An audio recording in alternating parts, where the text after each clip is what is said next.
guys, welcome to the 8th episode of the Delora Dabbles podcast. I'm trying a new light system and I have to say it's pretty fantastic, you guys. I'm really loving how just my test shots have turned out on this, so yay.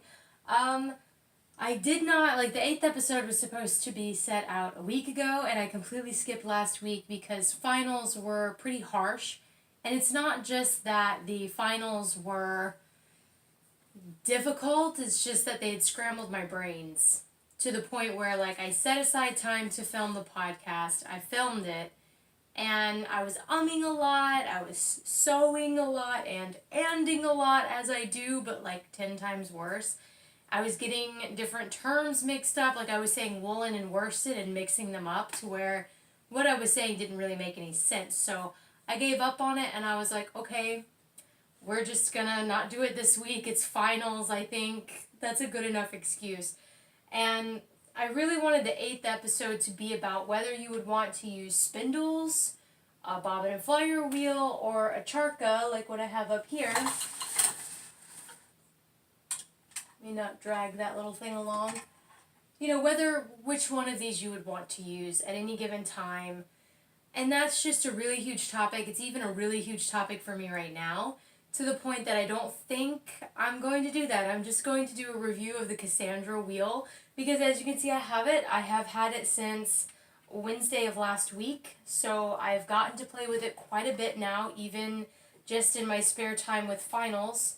It's been really nice to have this meditative, fun thing to do in between my papers and in between study breaks and stuff that it's really come in handy. So without further ado, here we go to the review. So this is a Scotch tension device. As you can see, I'm currently working on something right now, so we're just going to put that up here.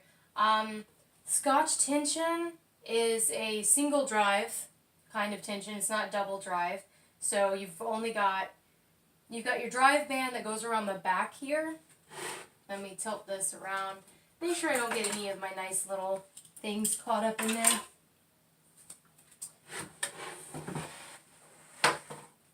So you've got your drive band back here, the drive band, this little silicone thing, and it's basically when the wheel drives this, that's going to be your drive band. The brake band right here is what brakes your bobbin. So you can see that they're separate. The brake band does not go around here, it's a single drive. It is a Scotch tension. I know that there's Scotch tension and Irish tension. I've also heard of German tension, which I don't know if German tension is just another way of saying one of the other tensioning methods or not. I'm not that savvy with wheels, but I can say that this Scotch tension uses a spring here and hemp and a knob, and it's very, very easy to set up and do. I will be having close-ups of the Scotch tension by itself when I'm going to do a very short video of me just spinning on this and how nice it spins. I won't be putting that in the podcast though, because I'm not sure if I'll have time to do all of that and to edit all of that into the podcast. So the flyer, and there are a lot of fun things. I'm just going to break off my working bit here and just kind of lazily throw it on the bobbin. So this Cassandra wheel comes with a lot of really cool features. The quill right here, I will be tilting this again for you guys so you can really see the point on this.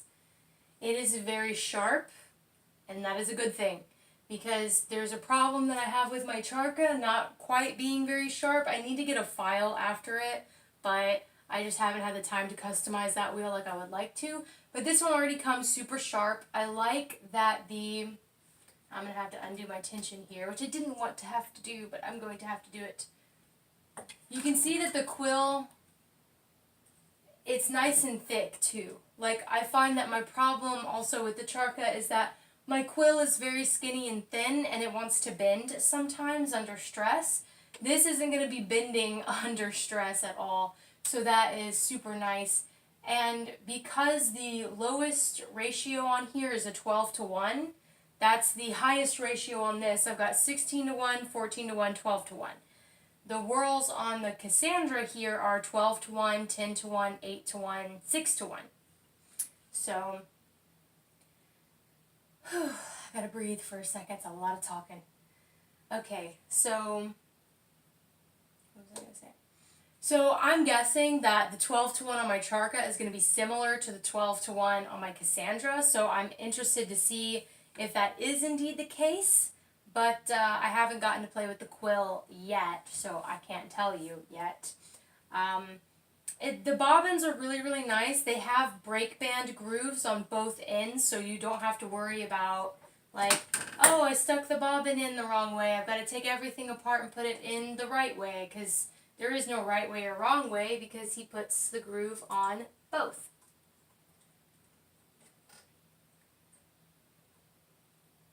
Just putting my tensioning back on. And because this quill is seriously sharp, I would not really recommend leaving your flyer head off for any length of time.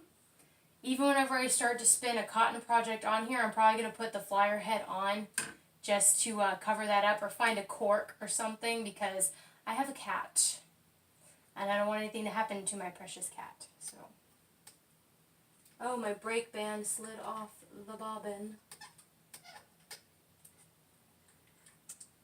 I say it slid off the bobbin. I probably just didn't put it on the bobbin correctly when I went to cinch this. Because the moving parts on here are very easy to figure out, and let me just give it a go for you guys. The moving parts are easy to see how everything works with each other. Your whirls move at the same rate as this wheel, so these footmen set this wheel into motion, which sets your whirls into motion. This drive belt is going to move your shaft, which is going to move your flyer. Your brake band is there to slow your bobbin down, because in order for a bobbin and flyer wheel to work, because it'll put twist in your yarn no matter what, but to get the yarn to pack onto the bobbin, your bobbin has to be spinning at a slower rate than your flyer. If it is flyer led, which is a flyer led wheel. There's not a lot of bobbin led wheels unless you get into the double drives. So if you don't know what that meant, don't worry about it. You'll also notice that this isn't a super loud wheel, but different parts do squeak, like the leather. This leather is completely untreated, so it's going to squeak a bit. There's a little bit of a knock in the flyer. I notice that whenever I'm spinning at tension, that doesn't happen. But when I'm just doing a demonstration like this, you can hear the flyer kind of knock a little bit. But once I pull the yarn through here and I actually start spinning, and this is held at tension, for some reason the flyer just doesn't knock anymore. So, you do have to lubricate the footman on this shaft here. He puts Vaseline on there, and he recommends Vaseline. However, I found that instead of using Vaseline, I use a good water-based lube. Like, yes, that kind of lube. And it works great without gunking anything up. Like, I can touch this wood right here. It's not gunky. It's not leaving any kind of residue. I do wipe it down every now and then before I reapply more, because cat hair and fiber will stick to that wood, and I don't want it to stick to the wood too much. Other than that, like, I haven't had any problems, and I only lubricate the wood on wood friction right here every other day, maybe, tops. So, because he also puts a piece of faux leather here on these footmen, so that's nice. So it's not really wood on wood, it's like leather or faux leather or some kind of fabric like that against the wood, so it's not quite as abrasive as wood on wood. I do have to oil the footmen right here periodically. Because I haven't been spinning that often, I really just oil them once a day. Like whenever I first start spinning in the morning, I put a drop here and here, here and here, and I'm good for the rest of the day, spinning at various intervals that I get to, depending on how busy my day is or how much work I have to do. So, because this is really just, I haven't been able to sit and spin all day, since I first got it. when I first got it, I made a day to do all of my spinning, and I very much enjoyed it. And ever since then, it's been maybe 20 or 30-minute intervals in between studying and writing papers. So that said, I have gotten a surprising amount of spinning done on here, which is super nice. And I'll show that to you guys whenever I get completely done with this review. Now, like I said, this wheel is not like super, super quiet, but I enjoy the kind of meditative knocking that it makes. And my charka actually is way louder than this. Like, if I were to take the charka down and start playing around with the charka, you'd be like, oh, that knocks horribly. And I'd be like, yeah, it does. Also, my flyer isn't. Another thing that will reduce knocking is making sure that the flyer is on snug against your bobbin. Not too snug, but snug. You don't want to like force it, but you definitely want it to be snug, and that'll get rid of some of the knocking. This post here, and I will turn this back around again. I feel like I'm just constantly turning this thing. The post is held on by these two things here. I'm having to always retighten it because I haven't gotten a big strong man or some leveraging tool to really get these wing nuts down on the wood super, super tight. So I have noticed that I should do that at some point, because every now and then this post will get loose and it'll start to move back and forth like this. It's not doing it right now because I just tightened them before this video, but yeah, it will kind of rock itself loose if you don't have that some tool to really torque this closed. So if your post is moving, it just means that you need to tighten these up a little bit. You didn't tighten them enough. Yeah, and I mean, to think that most of these parts are held together with these hitch pins here, and all the wood is hand turned just about, and the metal pieces are, I don't even know how he does all these metal pieces. These are just, it's just a really great piece of craftsmanship, and to know that someone made all these parts and made this whole thing, it just makes it that much more special to me. As far as treating the wood itself, it did feel stiff straight out of the box. So I primed the wood, I oiled it. I used lemon oil like JMS recommends. And the guy at the hardware store asked me if it had ever been oiled, and I said it didn't look like it had. So he said to put a coat on, wait 5 to 7 hours, let the wood breathe, put another coat on, leave it alone all night, and then put everything back together. And he said oil it again in a week, and then from there you start oiling it by month to month basis as you need to. But the more you oil this, the deeper the oil gets, the more shine you're going to get. But the only way to properly oil wood is in fine layers over a long period of time. So the longer you have a piece like this, the prettier and shinier it's going to start looking. So that's kind of magical to me, that the longer I have it, the prettier it gets. JMSwheels also sends you this nice packet. It is like 5 pages front and back. 4 pages. It is 4 pages front and back. And it's all about assembly, wood, oiling, footmen, bobbins, treadles, everything you need to know about the bearings, everything you need to know about troubleshooting and how to troubleshoot and fix the things yourself. Scotch tension FAQ, how to set up the Scotch tension. And he's even got, where are the pictures? Because I know he has pictures that I saw. Yes, here. He's got pictures on how to do the Scotch tension. Really nice. And I have to say that over the years, he has made small, minor adjustments to the wheel that basically, having gotten the wheel at this point versus having gotten it 2 years ago, it's very, very slightly different. But those differences aren't, it's not a completely different wheel. It's still the Kassandra. It just has those minor variations. Like, for instance, the most easy to recognize variation is that your tensioning knob is on the side of the post instead of the front right here. And you put a knob for you to wrap everything around. But the tensioning knob used to be here in this area, and now it's over here on the side. So minor differences that make a positive impact on efficiency. That's basically the only changes he's made. There's really not a lot of aesthetic changes. Obviously, you still have an octagonal wheel on all of them, and the footman and everything is exactly as it is. The center of gravity on this is also really great because the whirl is down here with the wheel.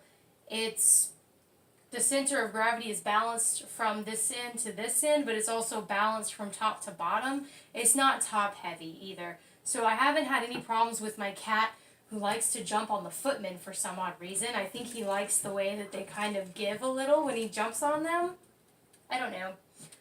My cat actually knocked this off of this chair, and there wasn't even a scratch on her. I was so horrified when that happened because I was like, is my cat okay? But then I was also like, but is my wheel okay?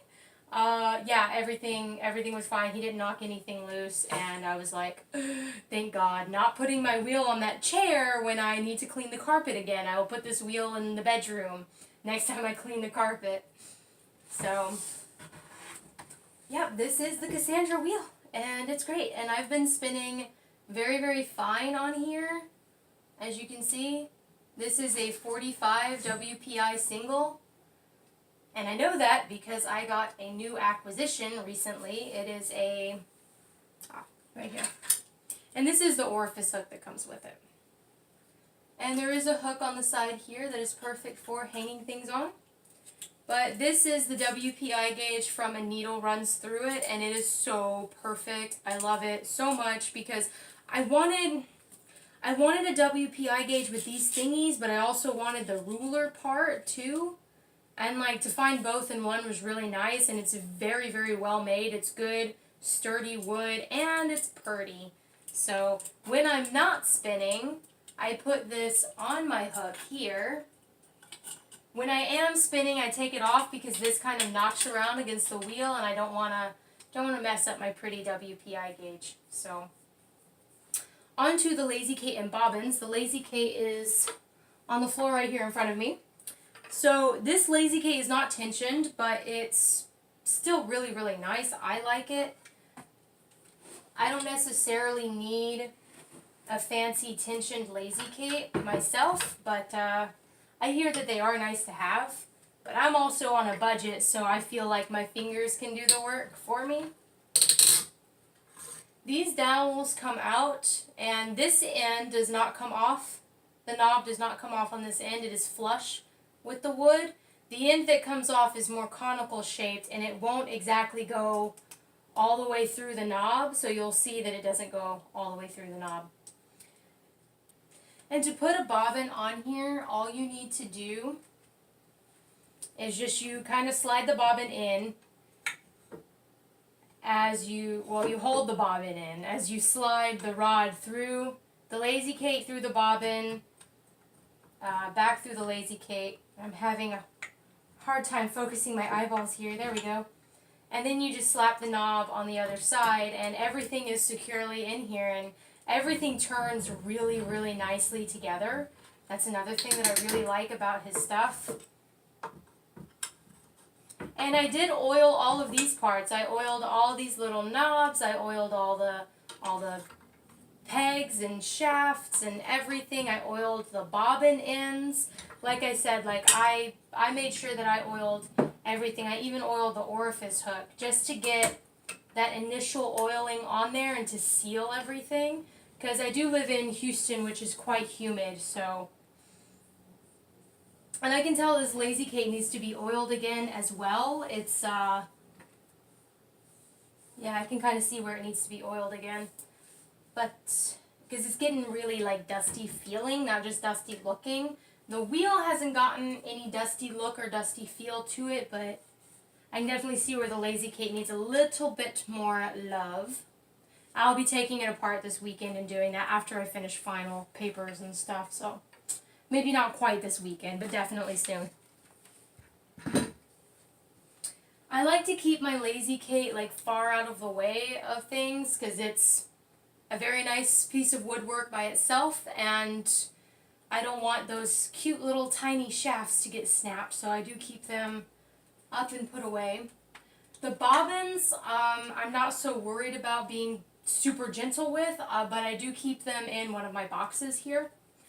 Hey guys, so my camera got a little out of focus. I'm having to reshoot this segment again, but this is what I have completed on my wheel. I have the 300 grams of Peruvian wool, and I was able to fit 100 grams of singles onto each bobbin. I don't know from looking at the bobbin whether my plied bobbin is 100 grams or not.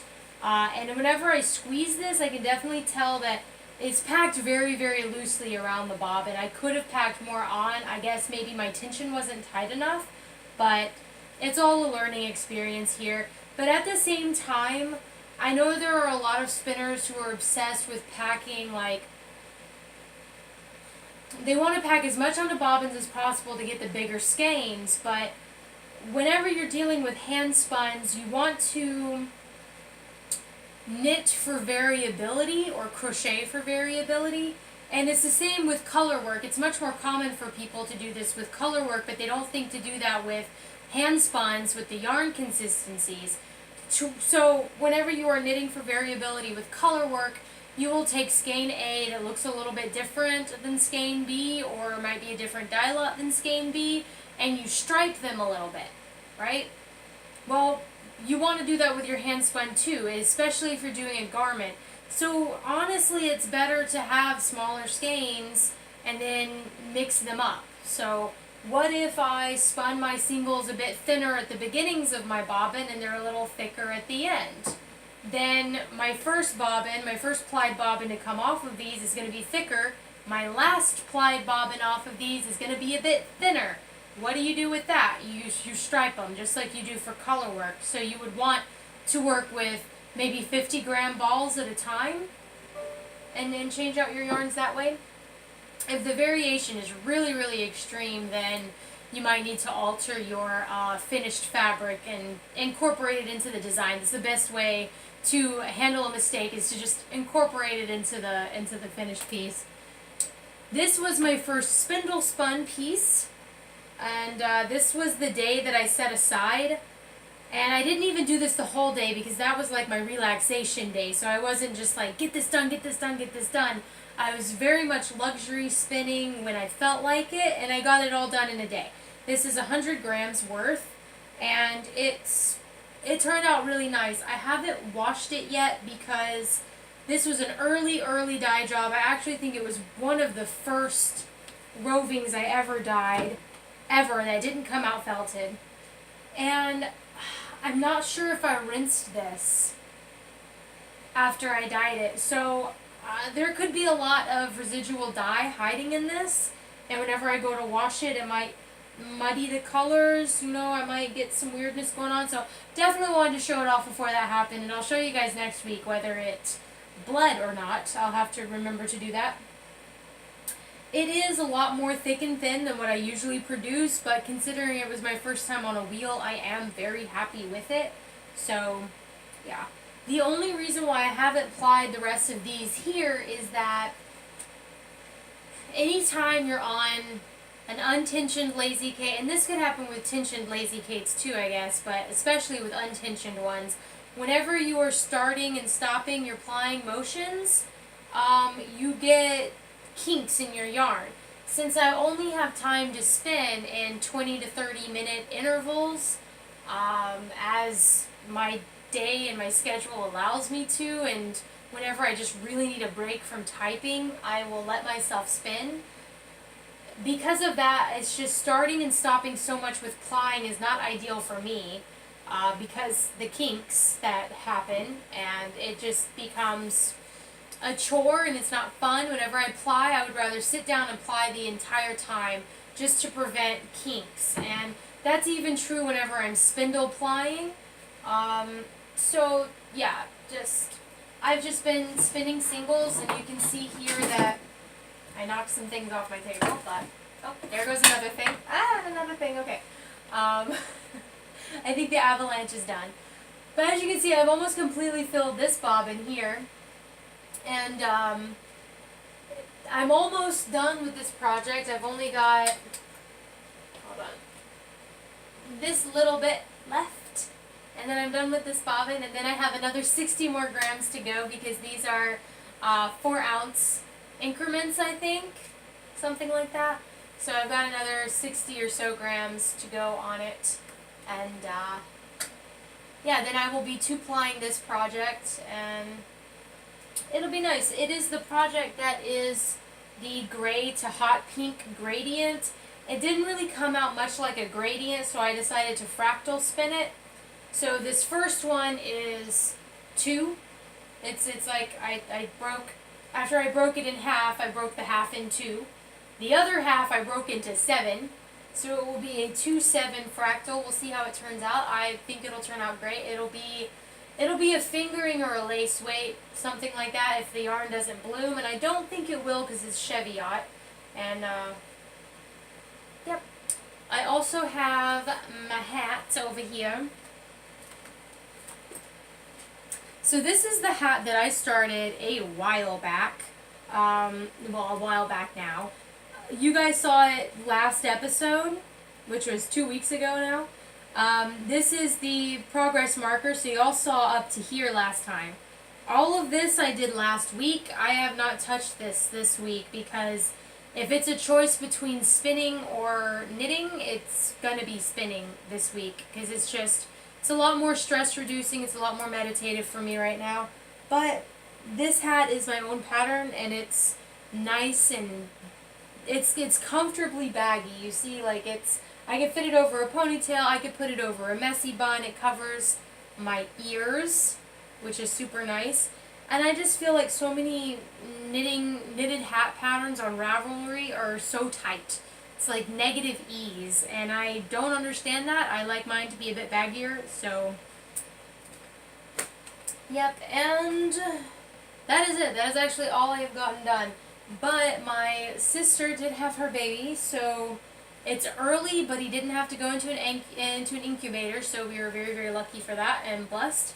And I can show you guys next episode all the baby projects, and I hope that I have the extra income to go and get all those buttons so that I can put all the finishing touches on all these baby clothes so that whenever I show them to you, they're absolutely finished.